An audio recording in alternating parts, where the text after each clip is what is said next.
नमस्कार, आप देख रहे हैं देश की बात। मैं हूं आपके साथ तनवीर। रुक करते हैं खबरों का, लेकिन उससे पहले नजर डालते हैं इस वक्त की हेडलाइंस पर। पीएम मोदी का पंजाब, हरियाणा सहित बाढ़ प्रभावित राज्यों का दौरा। प्रभावित राज्यों में हालात की करेंगे समीक्षा।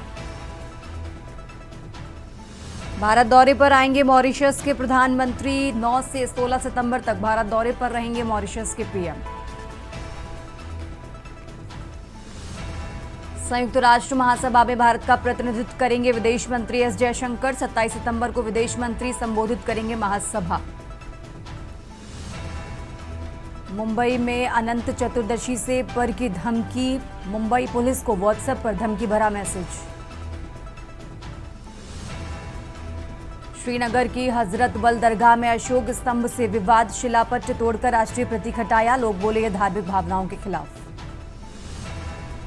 एयर इंडिया एक्सप्रेस विमान में तकनीकी खराबी, emergency landing. Delhi Indore flight में 161 पैसेंजर थे सवार। आप देख रहे हैं के न्यूज, खबरों का सारथी। और चलिए अब रुक करते हैं खबरों का। शुरुआत करते हैं दिल्ली की खबर से। दिल्ली से बड़ी खबर आपको बता रहे हैं, जहां पीएम मोदी का आज पंजाब और हरियाणा दौरा।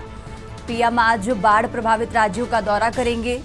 तो प्रधानमंत्री पंजाब, हरियाणा समेत बाढ़ग्रस्त राज्यों का दौरा करेंगे। तो बड़ी खबर आपको दिल्ली से बता रहे हैं, जहां हालात की समीक्षा करेंगे प्रधानमंत्री नरेंद्र मोदी। तो दिल्ली से बड़ी खबर आपको बता रहे हैं, बाढ़ प्रभावित राज्यों में हालात की समीक्षा करेंगे पीएम मोदी। पंजाब और हरियाणा के दौरे पर हैं प्रधानमंत्री नरेंद्र मोदी। आज बाढ़ प्रभावित राज्यों का दौरा करेंगे। हालातों की समीक्षा करते नजर आएंगे पीएम मोदी।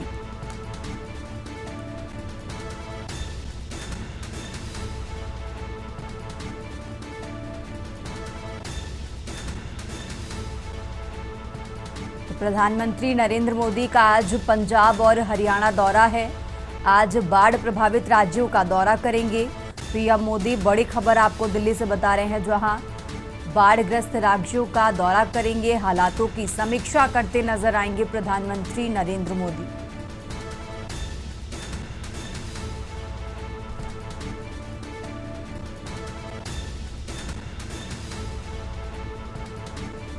और इसी खबर पर ज्यादा जानकारी के लिए हमारे साथ दिल्ली से विशेष संवाददाता अखिलेश जी जुड़ चुके हैं। अखिलेश जी, आज पंजाब और हरियाणा के दौरे पर हैं पीएम मोदी। पिछले कई दिनों से पंजाब और हरियाणा से जो तस्वीरें सामने आ रही थी, और साथ ही कई जो बाढ़ प्रभावित राज्य हैं उनका भी दौरा करने वाले हैं। पूरी जानकारी क्या है, इसको लेकर जरा दर्शकों को बताइए अखिलेश जी।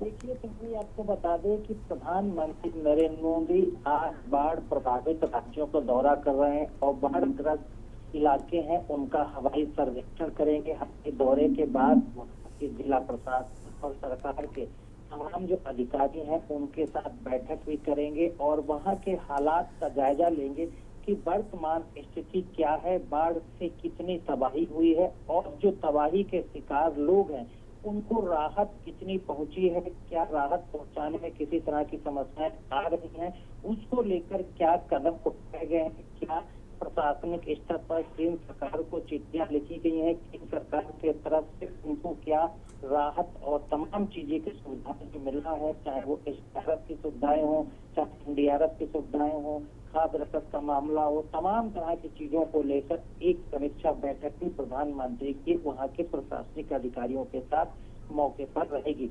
इसके साथ ही साथ है कि पंजाब में है जो लगातार तबाही बारिश की वजह से हुई है और सैकड़ों लोगों की जाने गई हैं। उसी तरह से हिमाचल में भी तमाम लोग, करीब 350 लोगों के आसपास मरने की आशंका बताई जा रही है। बारिश और बाढ़ और तबाही की वजह से लोगों की मौतें हुई। इसी तरह से जम्मू कश्मीर के जो जम्मू प्रभावित इलाके में लगातार बारिश हो रही है, वहां पर भी काफी लोग प्रभावित हुए हैं, काफी तबाही हुई है।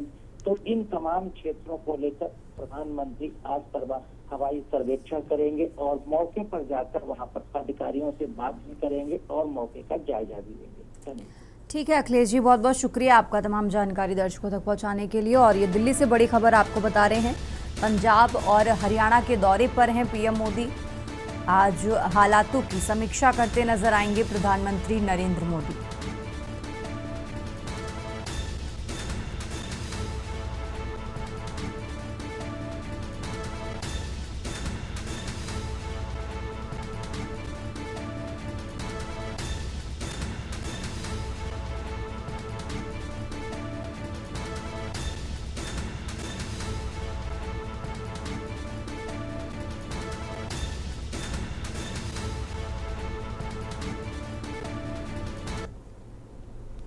आगे बढ़ते खबरों में अब खबर कानपुर से है, जहां यूपी SSSC की ओर से पीटी परीक्षा आज। तो 2 दिनों में कुल 92,064 अभ्यर्थी इस परीक्षा में शामिल होंगे।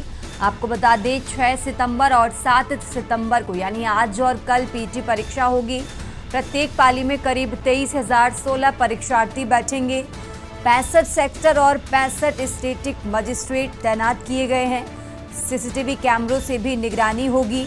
तो बड़ी खबर आपको कानपुर से बता रहे हैं, जहां अभ्यर्थियों को आधा घंटा पहले परीक्षा केंद्र पर पहुंचना अनिवार्य है।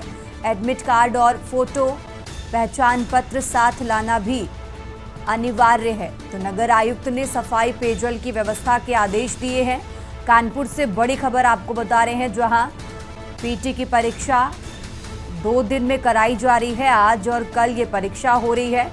2 पालियों में ये परीक्षा हो रही है। कानपुर से बड़ी खबर आपको बता रहे हैं, जहां यूपी SSSC की ओर से पीटी परीक्षा आज।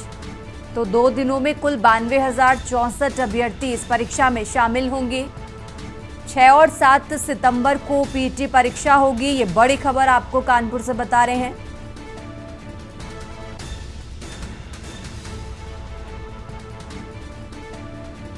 तो 2 दिनों में कुल 92,064 अभ्यर्थी इस परीक्षा में शामिल होंगे।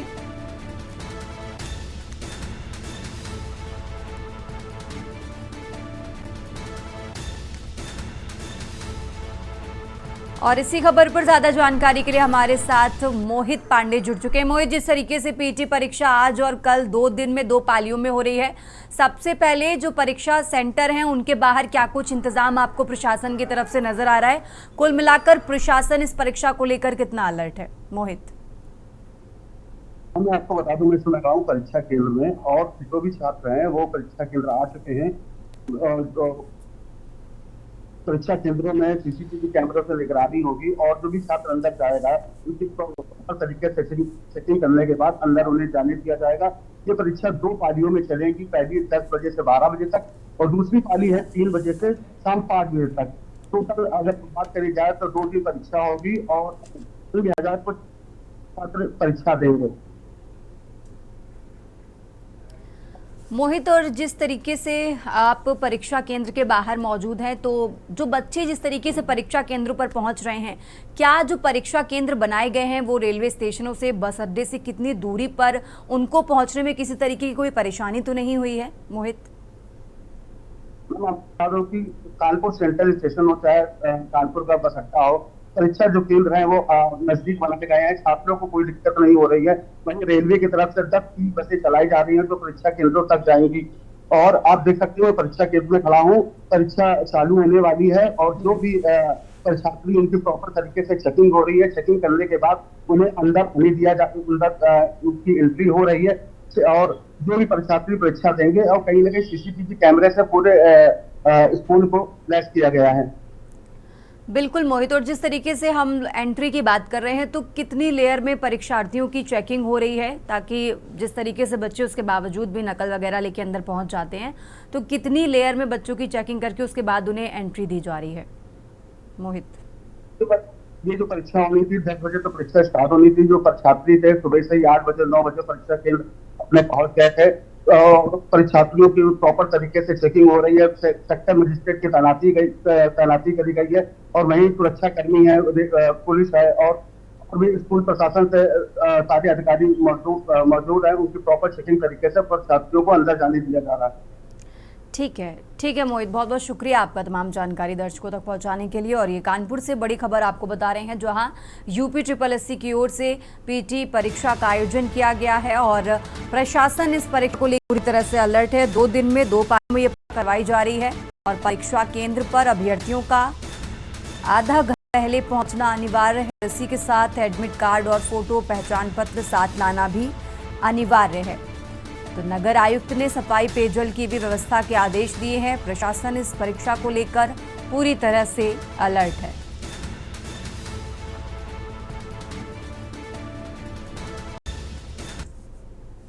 आगे बढ़ते हैं, खबरों में बात कर रहे हैं लखनऊ की, जहां UP T20 Uttar Pradesh season 3 का ग्रैंड फिनाले आज। तो सीएम योगी आदित्यनाथ इस कार्यक्रम में शामिल होंगे। उपाध्यक्ष BCCI राजीव शुक्ला भी इस कार्यक्रम में मौजूद रहेंगे। आपको बता दें शाम करीब 7:30 बजे कान्हा स्टेडियम लखनऊ में ये कार्यक्रम होगा।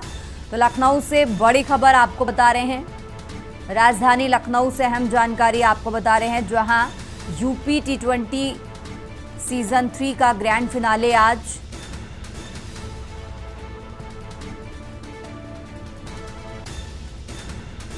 तो सीएम योगी आदित्यनाथ इस कार्यक्रम में शामिल होंगे।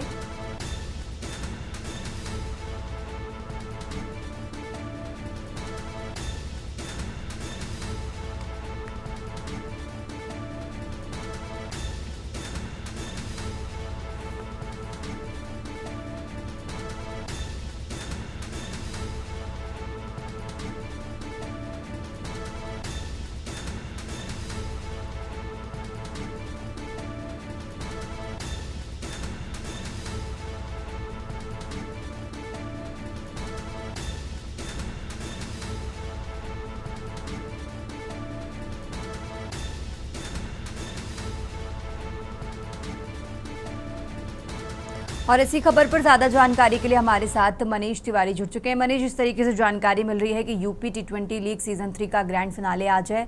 करीब शाम को 7:30 बजे कार्यक्रम होने वाला है। इस कार्यक्रम से जुड़ी क्या कुछ जानकारी है आपके पास, जरा दर्शकों को बताइए मनीष। जी, करीब देखा जाए तो यूपी की जो है 6 टीमों ने ये सीरीज चल रही थी T20 की, और इस सीरीज को लेकर के जो है यूपी में देखा जा सकता था काफी चहल पहल थी, और लगातार आज जिस प्रकार से उसका फिनाले है, फाइनल मैच है, तो उसको देखते हुए उत्तर प्रदेश के मुख्यमंत्री योगी आदित्यनाथ करीब 7:30 बजे वहां पर पहुंचेंगे, और जो टीम विजय होगी माना जा रहा है कि उनके द्वारा जो है उनको उस टीम को सम्मानित किया जाएगा। जिस प्रकार से देखा जा सकता है कि इन 6 टीमों ने इस T20 मैच सीरीज में जो है भाग लिया था, और लगातार जो है मैच चल रहे थे, और जिस प्रकार से यूपी के ये मैच थे, और काफी इसमें बॉलीवुड के शुरुआती दौर में एक्टर भी आए थे, जिसमें उनके द्वारा जो है पूरे कई प्रोग्राम भी किए गए थे। तो कहा जा सकता है जिस प्रकार से आज फिनाले मैच है, फिनाले मैच में जो है मुख्यमंत्री योगी आदित्यनाथ आज पहुंचेंगे, और जो क्रिकेटर हैं उनको जो है उनके द्वारा सम्मानित किया जाएगा। जी ठीक है मनीष जी, बहुत बहुत शुक्रिया आपका तमाम जानकारी दर्शकों तक पहुंचाने के लिए। और ये लखनऊ से खबर आपको बता रहे हैं, जहां करीब शाम 7:30 बजे का ये कार्यक्रम है, और इस कार्यक्रम में उत्तर प्रदेश के मुख्यमंत्री योगी आदित्यनाथ भी शामिल होंगे। आगे बढ़ते हैं खबरों में। लखनऊ से एक और बड़ी खबर आपको बता रहे हैं, जहां राजधानी लखनऊ में निजी अस्पतालों पर सख्ती, मानक पूरे न होने पर संचालन बंद करना होगा।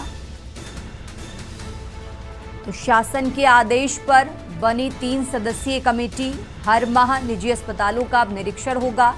स्वास्थ्य से खिलवाड़ करने वाले अस्पतालों पर गाज गिरेगी। 1000 से ज्यादा अस्पताल क्लिनिक जांच के घेरे में हैं। तो लखनऊ से बड़ी खबर आपको बता रहे हैं, जहां 1000 से ज्यादा अस्पताल क्लिनिक इस जांच के घेरे में हैं। हर महीने इन अस्पतालों का निरीक्षण होगा। तो लखनऊ में निजी अस्पतालों पर सख्ती, मानक पूरे ना होने पर संचालन बंद होगा।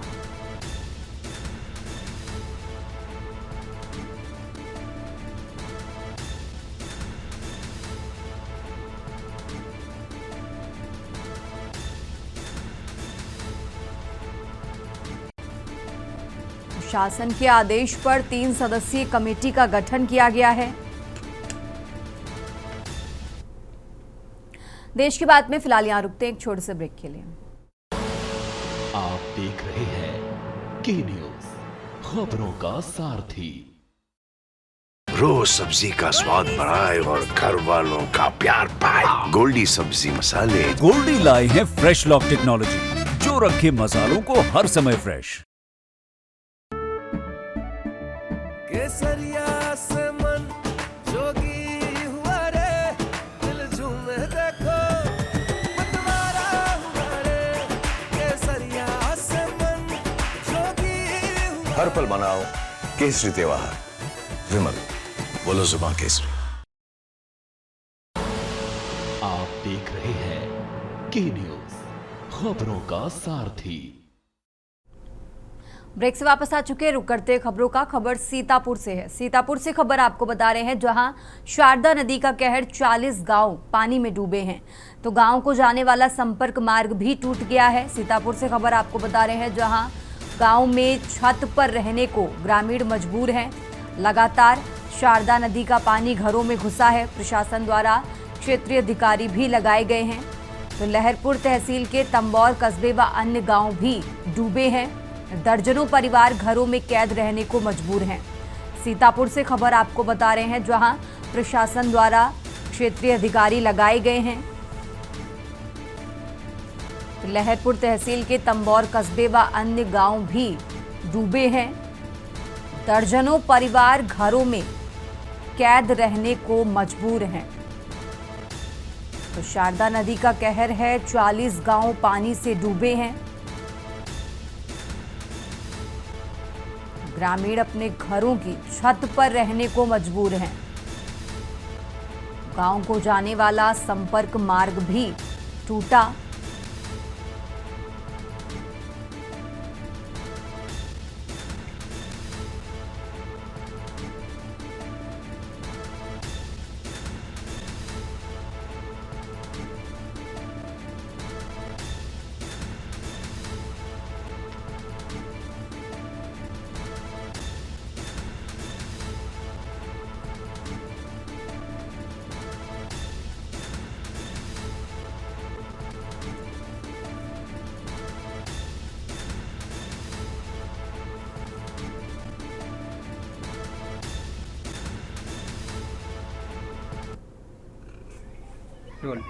जिस तरीके से आपके घर में पानी भरा हुआ है और आपके घर में गर्भवती महिला भी है, आपकी कौन है? किस प्रकार से हालत बिगड़ती है तो कैसे ले जाएंगे? कैसे ले जाएगा? अब तना ले जाएगा? कोई रास्ता है? कोई रास्ता नहीं है। अस्पताल जाने का क्या रास्ता है? कोई अस्पताल जाने का कोई रास्ता ही नहीं है, कोई चीज नहीं। तो किस प्रकार से इनकी देखभाल की जा रही है? देखभाल कैसे की गई है? ये जो गर्भवती महिला दिख रही है, ये आपकी कौन है? कैसे की जाएगी? आपकी कौन है ये? हमारी बहुया है। क्या नाम है इनका? सोफिया। कितने महीने की गर्भवती है? अच्छा, 9 मंथ है। अभी कुछ ही दिनों के लिए ले जाना पड़ेगा। आज कल तक के। तो तबीयत खराब हो जाएगी तो फिर कैसे ले जाएंगे? रास्ता कोई है? ले जाएंगे, जैसे भी ले जाए, मैं जैसे ले जाओ। ठीक। आगे बढ़ते हैं खबरों में। अब खबर मेरठ से है, जहां ऑपरेशन लंगड़ा के तहत हाफ एनकाउंटर। घायल हिस्ट्री शीटर मुठभेड़ के बाद गिरफ्तार किया गया है। हिस्ट्री शीटर ऋतिक उर्फ काला गोली लगने से घायल हुआ है। चेकिंग के दौरान आरोपी ने पुलिस पर फायर किया। जवाबी कार्रवाई में पुलिस ने पैर में गोली चलाई है। तो पैर में गोली लगने से हिस्ट्री शीटर घायल हुआ। आरोपी से तमंचा, कारतूस और बाइक बरामद की गई है। हिस्ट्री शीटर पर 1 दर्जन से ज्यादा मामले दर्ज हैं। इंचौली थाना क्षेत्र का हाफ एनकाउंटर का ये मामला आपको बता रहे हैं। तो मेरठ से खबर आपको बता रहे हैं, आरोपी से तमंचा, कारतूस और बाइक बरामद की गई है और इससे हिस्ट्री शीटर पर 1 दर्जन से ज्यादा मामले दर्ज हैं।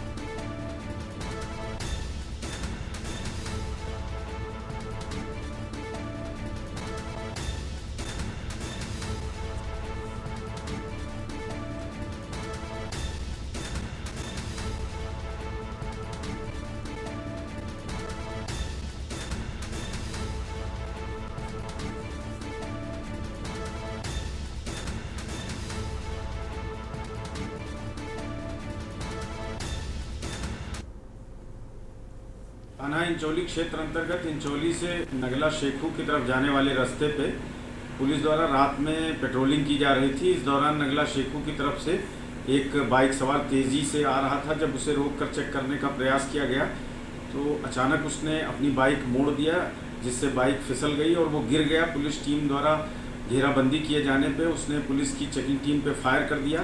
पुलिस द्वारा की गई जवाबी आत्मरक्षार्थ फायरिंग में वो व्यक्ति घायल हुआ है, जिसकी पहचान ऋतिक उर्फ काला नामक बदमाश के रूप में हुई है, जो पबला गांव का निवासी है, इंचौली थाना क्षेत्र का। ये एक हिस्ट्री शीटर अपराधी है थाना इंचौली का और इसके ऊपर 1 दर्जन मुकदमे दर्ज हैं। आगे बढ़ते हैं खबरों में। लखनऊ के अलीगंज इलाके में शुक्रवार देर रात दबंगों ने सरेआम फायरिंग कर सनसनी फैला दी। घटना ब्लैक बग कैफे के बाहर उस समय हुई जब आयुष सिंह अपने दोस्तों के साथ कैफे पहुंचे थे। जैसे ही वो पार्किंग में पहुंचे तभी दो गाड़ियां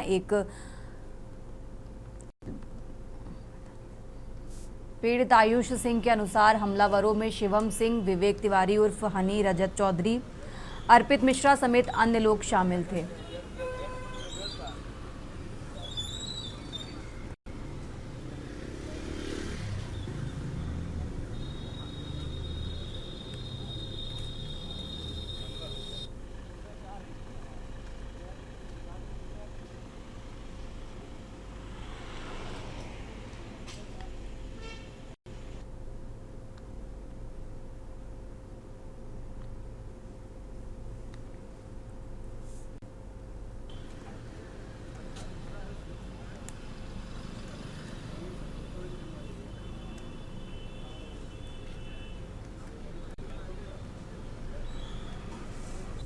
प्रभारी निरीक्षक अलीगंज को एक सूचना प्राप्त हुई कि निखिल नामक व्यक्ति के द्वारा एक सूचना दी गई है कि ब्लैक बग कैफे जो पुरानिया चौकी क्षेत्र के आसपास पड़ता है, वहां उसकी गाड़ी स्विफ्ट पर फायरिंग की गई है।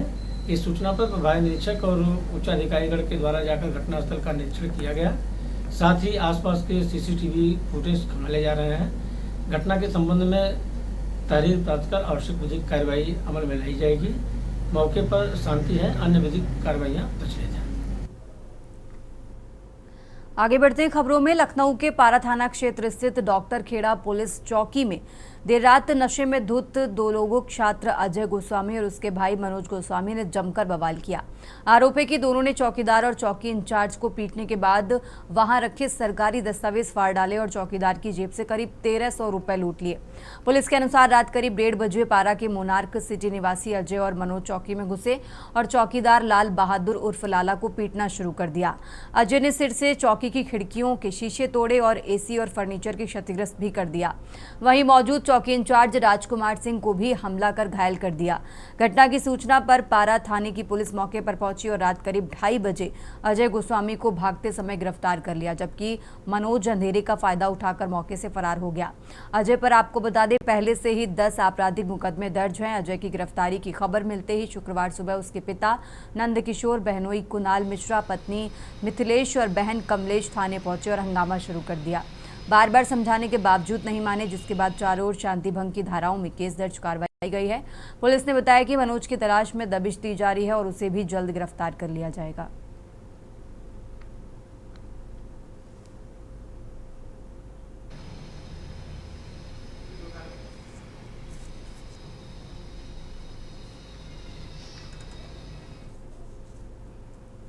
खबरों का सिलसिला लगातार जारी है। फिलहाल यहाँ रुकते हैं एक छोटे से ब्रेक के लिए।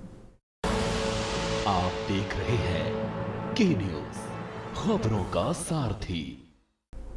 ब्रेक से वापस आ चुके हैं। रुक करते हैं खबरों का। खबर लखनऊ से है, जहां चिन्हट स्थित एमटी यूनिवर्सिटी कैंपस में एक छात्र के साथ हुई मारपीट का वीडियो वायरल होने के बाद हड़कंप मच गया। वीडियो में देखा गया कि BA LLB सेकेंड ईयर का छात्र शिखर को एक युवती और उसके साथियों ने कार के अंदर 2 मिनट में 26 थप्पड़ मारे। ये घटना 26 अगस्त की है, जब शिखर, जो कैसरबाग के मकबूलगंज का रहने वाला है, यूनिवर्सिटी जा रहा था। विभूति खंड के हनीमैन चौराहे से उसका दोस्त सौम्य सिंह यादव उसे लेने आया और दोनों यूनिवर्सिटी पहुंचे। पार्किंग में पहले से मौजूद जानवी मिश्रा, आयुष यादव, मिलन बनर्जी और विवेक शुक्ला और इसी के साथ आर्यमन शुक्ला उनकी कार में घुसाए और शिखर से गाली गलौज करने लगे। विरोध करने पर सभी ने उसे ताबड़तोड़ थप्पड़ मारना शुरू कर दिया। पीड़ित के पिता मुकेश के अनुसार मारपीट का वीडियो आरोपियों ने खुद बनाया और बाद में सोशल मीडिया पर वायरल कर दिया, जिससे उनका बेटा अवसाद में चला गया। शिकायत के आधार पर चिन्हट थाना पुलिस ने जानवी मिश्रा समेत 6 लोगों के खिलाफ BNS की धारा के तहत FIR दर्ज कर ली है। SHO दिनेश चंद्र मिश्रा ने बताया कि मामले की जांच जारी है और पीड़ित व आरोपियों के बयान के आधार पर आगे की कार्रवाई की जाएगी।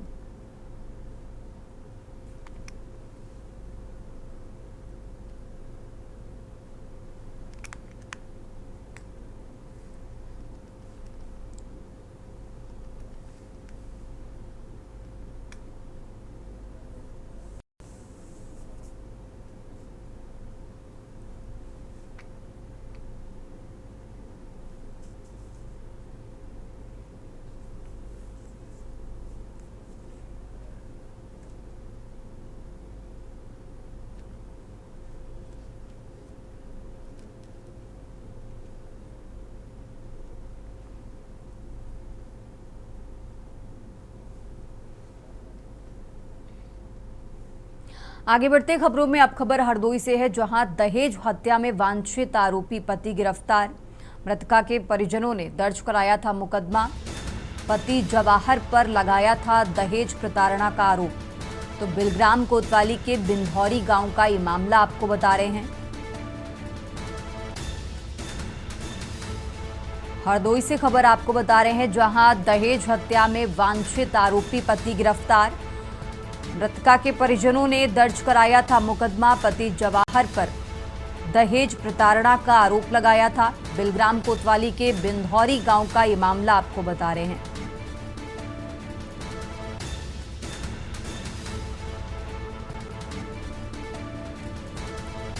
तो हरदोई से खबर आपको बता रहे हैं, जहां फिलहाल आरोपी पति को गिरफ्तार कर लिया गया है।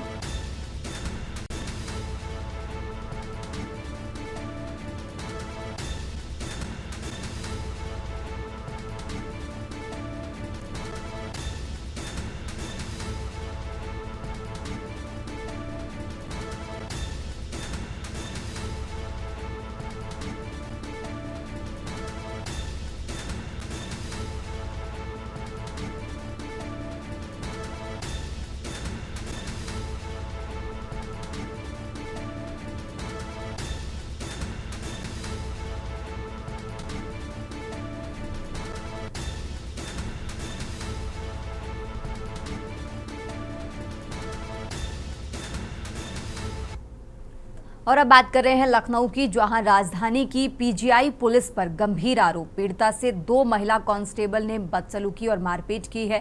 पीड़ित युवती ने बीती रात की थी छेड़छाड़ की शिकायत। लखनऊ से खबर आपको बता रहे हैं, जहां एसआई और महिला सिपाहियों पर मनमानी का आरोप लगा है। घसीटते हुए गाड़ी में बैठाते हुए कपड़े फाड़ने का भी आरोप लगाया है। पुलिस चौकी ले जाकर बदसलूकी करने का आरोप लगाया है। पीड़िता का वीडियो सोशल मीडिया पर वायरल हो रहा है। पीड़िता ने अपमान के लिए आत्महत्या की चेतावनी दी है और कहा है कि न्याय न मिलने पर अपनी जान दे दूंगी। तो लखनऊ से खबर आपको बता रहे हैं, जहां पीड़िता का वीडियो सोशल मीडिया पर वायरल। वहां पे कुछ लड़के गाली गलौज करते छेड़ते हुए निकल जाते हैं। इसकी वजह से मैं उठा के कॉल करती हूँ 112 पे। 112 से पुलिस आती है और वो लोग हमसे बदतमीजी करते हुए कहते धंधे वाली हो, ये हो, फलाना धमाका, ये सब कुछ करते हैं मेरे साथ। और दारू कहते दारू पी हुई हो। और हम अपने दोस्त के घर जा रहे थे ऑटो से। उन लोगों में जिसमें से एक जेंट्स डबल स्टार था, इसमें से 2 सिपाही थी लेडीज और एक गाड़ी चला रहा था। उन लोगों ने मुझे इतना मारा है, मुझे बहुत गंभीर चोटें आई हैं। अंदर ले जाकर घसीट के मुझे वहीं से गाड़ी में बैठाया सेक्टर 10 में। और थाना डबल स्टार थे, उन्होंने मेरा कपड़ा फाड़ दिया। मेरे कपड़े तक फाड़े हैं उन लोगों ने। तो मैं रुक करते हैं अगली खबर का। खबर लखनऊ से है, जहां नियुक्ति में फर्जीवाड़े की तलवार लटकी है। 2016 में एक्सरे टेक्नीशियन की भर्ती हुई थी। डिप्टी सीएम ब्रजेश पाठक ने रिपोर्ट तलब की है। सीएमओ से महानिदेशालय ऑफिस तक हड़कंप मचा हुआ है। तो लखनऊ से खबर आपको बता रहे हैं, जहां साल 2016 में एक्सरे टेक्नीशियन की भर्ती हुई। तो डिप्टी सीएम ब्रजेश पाठक ने रिपोर्ट तलब की। लखनऊ से खबर आपको बता रहे हैं, जहां सीएमओ से महानिदेशालय ऑफिस तक हड़कंप मचा है। तो भर्ती फर्जीवाड़े में कई अधिकारियों का फंसना भी तय माना जा रहा है। एक अर्पित 6 जिलों में नौकरी कर रहा। डिप्टी सीएम ने महानिदेशक को जांच के निर्देश दिए हैं। महानिदेशक स्वास्थ्य डॉक्टर रतनपाल सुमन इस मामले की जांच कर रहे हैं। तो जल्द ही जांच पूरी कर आख्या देंगे जांच अधिकारी। तो राजधानी लखनऊ से खबर आपको बता रहे हैं, नियुक्ति में फर्जीवाड़े की तलवार लटकी। 2016 में एक्सरे टेक्नीशियन की भर्ती हुई थी। डिप्टी सीएम ब्रजेश पाठक ने रिपोर्ट तलब की है। राजधानी लखनऊ से खबर आपको बता रहे हैं, जहां नियुक्ति में फर्जीवाड़े की तलवार लटकी।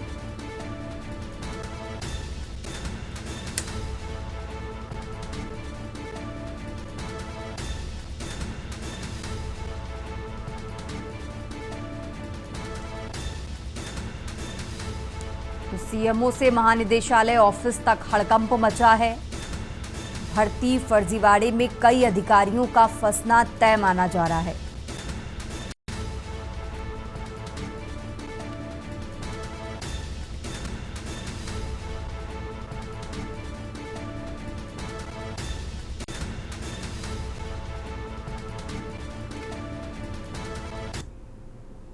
आगे बढ़ते खबरों में अब खबर जबलपुर से है, जहां सरकार द्वारा लगातार गरीबों के लिए राशन दुकानों में अनाज की व्यवस्था की जाती है।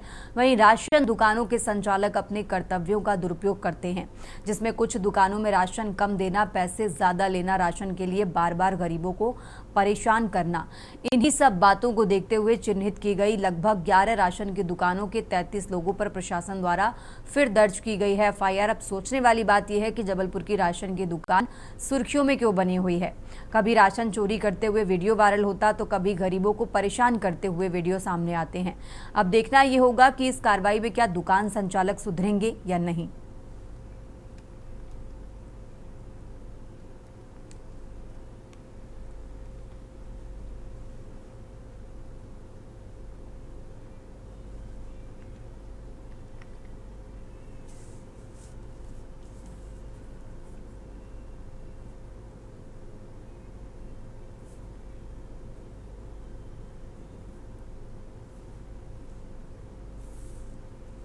डीएम ऋषभ जी जैन द्वारा एक आवेदन दिया गया था।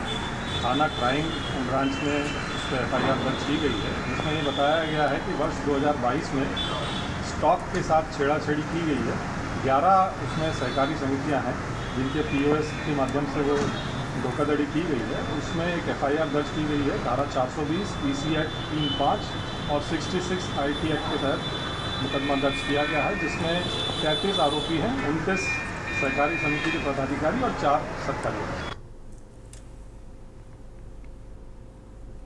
आगे बढ़ते खबरों में लगातार सरकार द्वारा मुहिम चलाई जा रही है। जिनके पास भारत सरकार की नागरिकता नहीं है, उन नागरिकों को भारत से बाहर करने की मुहिम चलाई जा रही है। लेकिन जबलपुर शहर में ऐसे लोग पनपते नजर आ रहे हैं जिनके पास कोई भी आधार नहीं है और जबलपुर शहर में निवास कर रहे हैं। ठीक ऐसा ही मामला जबलपुर के लालपुर क्षेत्र का सामने आया है, जिसमें आम रहवासियों के अनुसार बताया गया कि लगातार कुछ समय से कुछ रोहिंग्या मुसलमान नर्मदा किनारे व धार्मिक स्थलों पर आकर अपना कैंप लगाते हैं और कैंप के माध्यम से धीरे धीरे और अन्य साथियों को बुला लेते हैं और क्षेत्र में इतनी गंदगी करते हैं कि वहां के रहवासी घर बेचने के लिए उतारू हो रहे हैं और ऐसी आपत्तिजनक हरकतें करते हैं जिससे शरीफ नागरिक उस क्षेत्र में जाने को मजबूर हैं। वहीं देखा जा सकता है कि घरों के सामने मकान मालिकों ने घर बेचने के लिए तख्ती भी लगवा दी है। ये रोहिंग्या मुसलमान अपने धीरे धीरे कब्जा कर रहे हैं और क्षेत्रवासियों को भगाते हैं और अपना हक बनाकर अलग अलग गतिविधियों को अंजाम देते हैं। ऐसा कुछ कहना था कि रहवासियों का, जिसकी जानकारी हिंदू संगठन को लगी तो हिंदू संगठन के पदाधिकारी गौरी घाट थाना प्रभारी के पास शिकायत लेकर पहुंचे। अब देखने वाली बात यह है कि जबलपुर शहर शरणार्थियों को गले लगाता है, लेकिन ऐसे शरणार्थी जिनका कोई अस्तित्व भी नहीं है वो कैसे शहर में पनप रहे हैं और किन आशीर्वाद से ये अपना काम को आगे बढ़ा रहे हैं। ये तो सोचने वाली बात होगी कि जबलपुर से नरेश चौधरी की ये रिपोर्ट सामने आई है।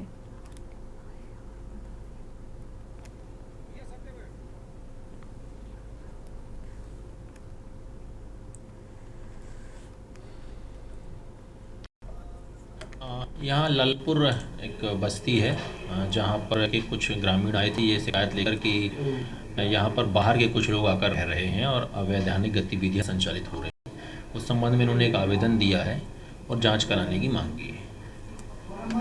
लगभग कितने परिवार होंगे सर? इनके आवेदन पर तो उन्होंने कहा है कि 10 से 12 घर हैं और लगभग 150 लोगों के आसपास हैं। जैसे ही आवेदन मिला है तो हम भी टीम भेजते हैं, अगर ये बात सच है तो उनके खिलाफ कार्रवाई होगी।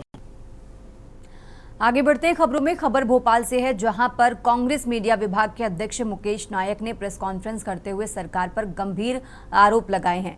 आरोप इंदौर के एमवाय अस्पताल में चूहों के कुतरने से 2 मासूम नवजात की मौत का मामला सामने आया है। मुकेश नायक ने इल्जाम लगाते हुए कहा कि चूहों से मासूम बच्चों की मौत भाजपा सरकार का अपराध है। अब नौटंकी, जांच और खोखले वादे नहीं चलेंगे। मुकेश नायक ने कहा कि इंदौर के महाराजा यशवंत राव अस्पताल में 2 नवजात शिशुओं की चूहे के कुतरने से मौत ने प्रदेश ही नहीं बल्कि पूरे देश को झकझोर दिया है। मध्य प्रदेश कांग्रेस मीडिया विभाग के अध्यक्ष मुकेश नायक ने आगे कहा कि ये कोई दुर्घटना नहीं बल्कि भाजपा सरकार की भ्रष्ट व्यवस्थाओं, आपराधिक लापरवाही और अमानवीयता का नतीजा है। उन्होंने कहा कि साल 2014 में MY अस्पताल में चूहों, दीमक और कॉकरोच की वजह से मरीजों में संक्रमण फैला था। साल 2015 में मर्चुरी में चूहों ने एक मृत नवजात का सिर कुतर डाला था। 2021 में नवजात के पैरों को चूहे काट लिया था और अब 2023 में सरकार ने पेस्ट कंट्रोल का ठेका निजी कंपनी को दिया, लेकिन कंपनी ने काम अधूरा छोड़ दिया और अब बिना काम किए 11 करोड़ रुपए देने की तैयारी है। उन्होंने कहा कि साल 2025 में 2 मासूम नवजातों की मौत हुई और सच्चाई छिपाने के लिए कलेक्टर तक ने झूठ बोला कि मौत हृदय रोग से हुई है। उन्होंने कहा कि मौत पर झूठ फैलाने की साजिश, प्रशासन ने मौत का सच दबाने की कोशिश की है। बिना पोस्टमार्टम किए रिपोर्ट ही झूठ का कारण बताया गया। यही नहीं, जांच के दौरान कमेटी के सामने अस्पताल के कॉरिडोर में चूहे खुलेआम दौड़ते नजर आए और वार्ड के बाहर कुर्सियों पर कॉकरोच देखे गए। मुकेश नायक ने कहा कि जब हमारे राहुल गांधी ने इस घटना पर ट्वीट किया और उन्होंने इन मौतों को सीधी हत्या बताया। उन्होंने कहा कि एक मां की गोद से उसका बच्चा सिर्फ इसलिए छिन गया क्योंकि सरकार अपनी बुनियादी जिम्मेदारी निभाने में नाकाम रही।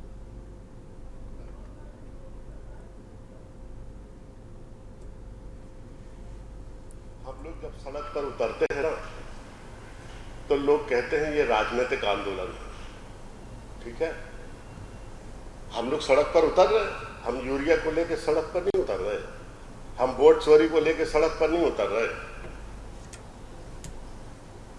हम किसानों की समस्या को लेकर सड़क पर नहीं उतर रहे। 1-1 हजार हमारे ट्रैक्टर आंदोलन कर रहे हैं। आगे बढ़ते खबरों में, रतलाम जिले भर में तेज बारिश का दौर जारी है। गुरुवार शाम को जावरा क्षेत्र में भी भारी बारिश हुई। ग्रामीण क्षेत्र में ज्यादा पानी गिरा। इससे रात करीब 8 बजे के आसपास नगर में पीलिया खाल उफान पर आ गया। पीलिया खाल ने रौद्र रूप धारण किया और किनारे छोड़ दिया। इस बार पहला मौका था जब पीलिया का पानी रपट रोड की पुलिया पर आ गया।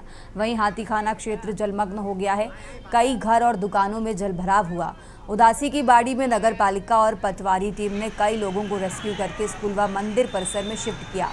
नगर पालिका CMO राहुल शर्मा सहित पुलिस और प्रशासन की टीम मैदान में है। सिटी थाना प्रभारी जितेंद्र सिंह जादौन सहित पुलिस टीम ने रपट रोड और हाथीखाना क्षेत्र में बैरिकेडिंग करके सुरक्षा की दृष्टि से रास्ता बंद किया। इधर बिजली कंपनी ने पीलिया खाल किनारे 7 ट्रांसफार्मरों से सप्लाई बंद कर दी ताकि करंट नहीं फैले। इस पूरे क्षेत्र में अंधेरा हो गया। बिजली कंपनी ने सूचना जारी की है कि सुरक्षा की दृष्टि से सप्लाई बंद की गई है। पानी कम होने पर फिर सप्लाई बहाल कर दी जाएगी। हालांकि घरों में पानी भरने और बिजली बंद होने से लोगों को परेशानी हुई।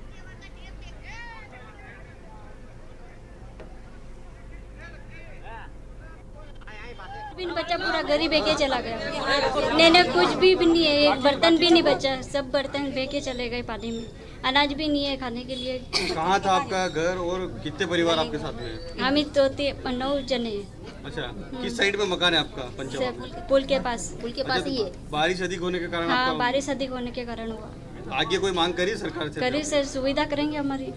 ज्ञापन में हमने घरों में पानी घुस गया है और हम किसानों की सोयाबीन फसल के साथ साथ जो हमने भंडारित फसलें हैं, लहसुन है, प्याज है, जो घरों में रखी थी, जो भंडारित कर रखी थी, वो भी पूर्ण रूप से नष्ट हो गई है।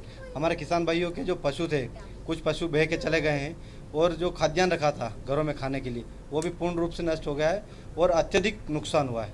इसलिए तहसीलदार महोदय को हमने ज्ञापन दिया है और RB 64 में प्रकरण दर्ज कर राहत राशि के लिए मांग की। सूचना मिली, हम लोग पुलिस प्रशासन और पंचायत का पूरा अमला सभी मौके पे और गांववासियों के सहयोग से जो कुछ मकान गिरे उनके और जिन घरों में पानी घुस गया था उनको सभी को सुरक्षित रूप से ग्राम पंचायत और आंगनवाड़ी केंद्र पे ठहराया गया। उनके भोजन की व्यवस्था करवाई गई और अभी भी यहाँ रुके हुए हैं। इनकी वो व्यवस्था की गई। जो भी नियमानुसार जो भी कार्रवाई हम तत्काल उसको करके उनको सहायता की व्यवस्था करवा रहे हैं। आगे बढ़ते खबरों में अब खबर छिंदवाड़ा से है, जहां परासिया नगरवासियों के लिए लंबे समय से चली आ रही पेयजल समस्या का समाधान की घोषणा की। गर्मी से मिलेगा हर दिन पानी। सांसद विवेक बंटी साहू ने अमृत 2.0 योजना के तहत परासिया नगर को 38 करोड़ रुपए की सौगात दी है। नगर पालिका अध्यक्ष विनोद मालवीय द्वारा समस्या अवगत कराने के बाद सांसद साहू ने मंधान डैम से परासिया तक पाइपलाइन बिछवाने के लिए राशि स्वीकृत की है। इसके साथ ही नगर विकास के लिए कई अहम घोषणाएं भी की गई हैं। रेलवे स्टेशन रोड को मॉल रोड के रूप में विकसित किया जाएगा और नगर में बढ़ते कचरे के निस्तारण के लिए आधुनिक कचरा मशीन लगाई जाएगी। कॉलोनियों में पानी भराव रोकने के लिए नई पुलिया का निर्माण होगा। गरीबों के लिए आवास पट्टों का वितरण किया जाएगा। सांसद साहू ने कहा कि पीएम मोदी और मुख्यमंत्री डॉक्टर मोहन यादव की प्राथमिकता रही है कि देश के हर नागरिक को शुद्ध पेयजल मिले। इसी कड़ी में परासिया को ये बड़ी सौगात दी गई है। उन्होंने पूर्व मुख्यमंत्री कमलनाथ पर तंज कसते हुए कहा कि कांग्रेस सरकार के दौरान 42 सालों में कभी 38 करोड़ के काम परासिया नगर पालिका को एक साथ नहीं दिया गया। जब हमारे द्वारा एक साल में ही इतने कम काम कराए गए तो दुबई में बैठे शेख कमलनाथ अभी भी राजनीति कर रहे हैं। कुछ कांग्रेसी यहां से बताते हैं कि कम की स्वीकृति हो गई है और अब लेटर जारी करने लगे हैं।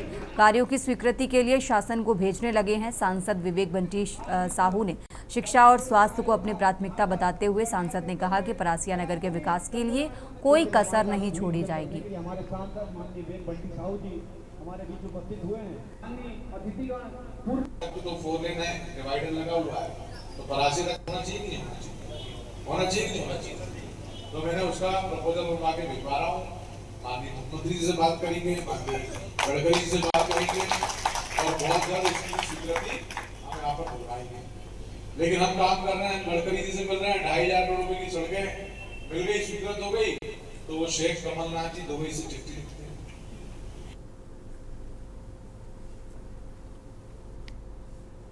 फिलहाल यहाँ रुकते हैं एक छोटे से ब्रेक के लिए।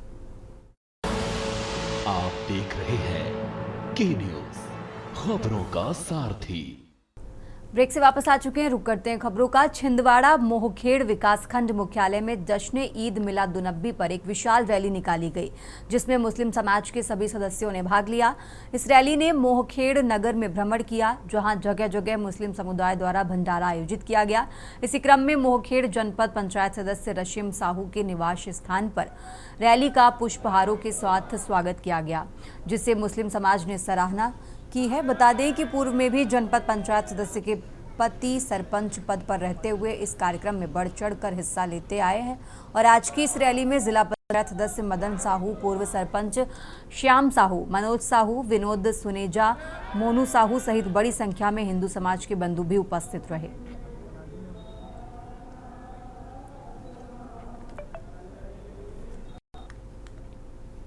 आगे बढ़ते हैं खबरों में। पहाड़ी क्षेत्रों में हुई बारिश की वजह से अंबाला के पास लगती 3 नदियां उफान पर थी, जिससे आसपास के इलाके भी जलमग्न हो गए।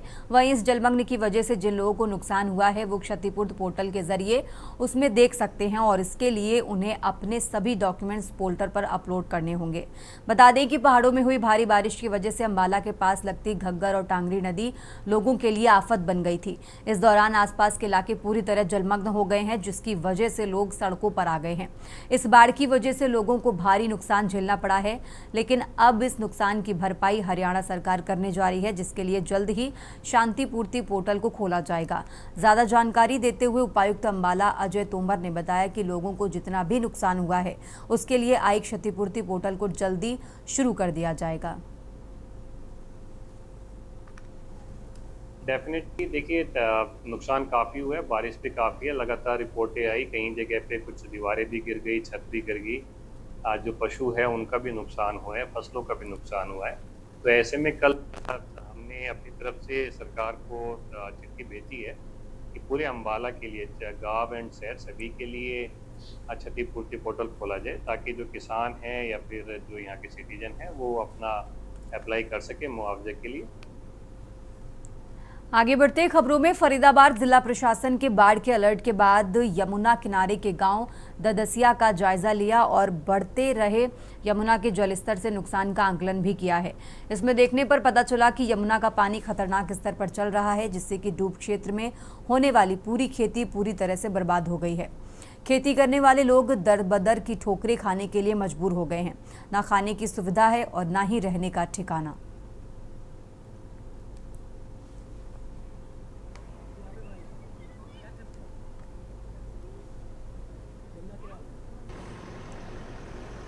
हम यही जैतपुर पड़ोस गांव में रहते हैं और हमारे भी खेत पड़ते हैं जमुना में, जो कि डूब चुके हैं काफ़ी, ऐसे इससे भी ज़्यादा पानी वहाँ भी है। अच्छा हाँ। तो अभी जो प्रशासन है, शासन है, इन्होंने क्या नाम है अलर्ट किया था पहले ही कि भाई जो डूब क्षेत्र है वहाँ से सभी अलग हो जाएं, क्योंकि जान माल का खतरा बना हुआ है। वहाँ दरअसल हमने तो अपना पहले ही निकाल लिया था सामान वगैरह, बाकी जो ये कॉलोनी वाले हैं उनको बोला था पर निकलते कम ही है, क्योंकि दरअसल देखा जाए तो ये जमुना का कसूर नहीं है, जमुना अपनी हद में अभी तक तो बह रही है।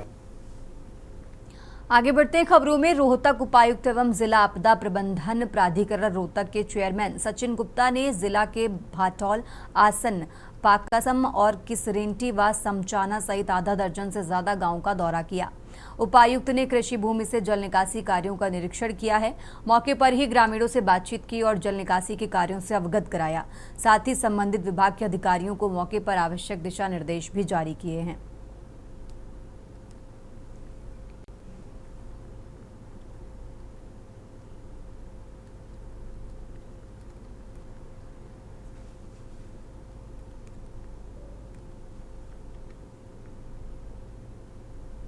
कुछ गांव में जैसे पानी भरा हुआ है, स्पेशली एग्रीकल्चर लैंड के अंदर, तो उसी को देखने आए थे। क्षतिपूर्ति पोर्टल खुल गया है। मेरा आपके माध्यम से सभी गांव वालों को और सभी लोगों से एक गुजारिश रहेगी कि आप क्षतिपूर्ति पोर्टल पर अपना डाल दें। हमारे पटवारी और भी फील्ड में है, नायब तहसीलदार भी फील्ड में है, उसको हम अकॉर्डिंगली, ताकि किसानों को कंपनसेशन भी मिल सके, और इरिगेशन की टीम भी साथ है।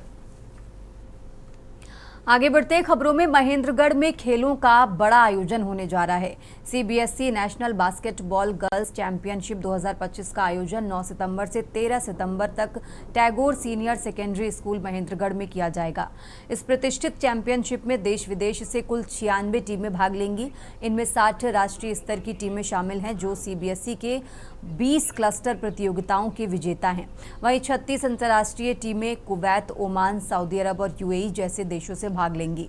टूर्नामेंट का संचालन लीग मैचों से शुरू होकर pre quarter final, quarter final, semifinal और फाइनल तक किया जाएगा। जानकारी देते हुए स्कूल प्रिंसिपल निशा यादव ने बताया कि इस प्रतिष्ठित प्रतियोगिता में देश विदेश से कुल 96 टीमें भाग लेंगी। इनमें 66 टीमें राष्ट्रीय स्तर की होंगी जो सीबीएसई द्वारा आयोजित 20 क्लस्टर प्रतियोगिताओं के विजेता हैं। इसके अलावा 30 अंतर्राष्ट्रीय टीमें भी इस चैंपियनशिप का हिस्सा बनेंगी, जिनमें कुवैत, ओमान, सऊदी अरब और यूएई जैसे देशों की टीमें शामिल होंगी।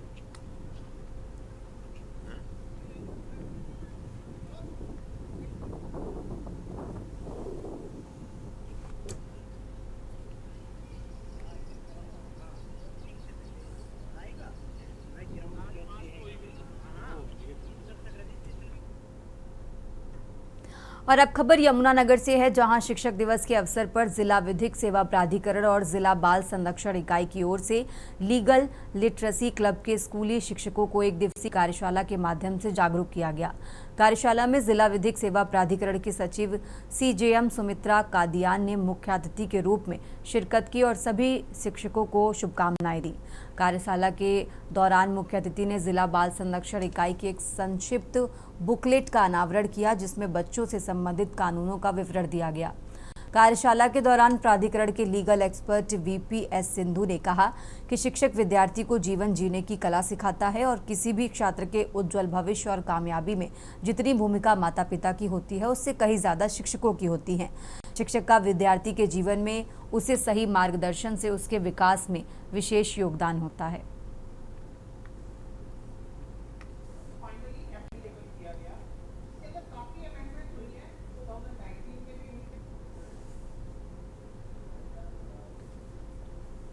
देश की बात में फिलहाल इतना ही। आप देखते रहिए के न्यूज इंडिया।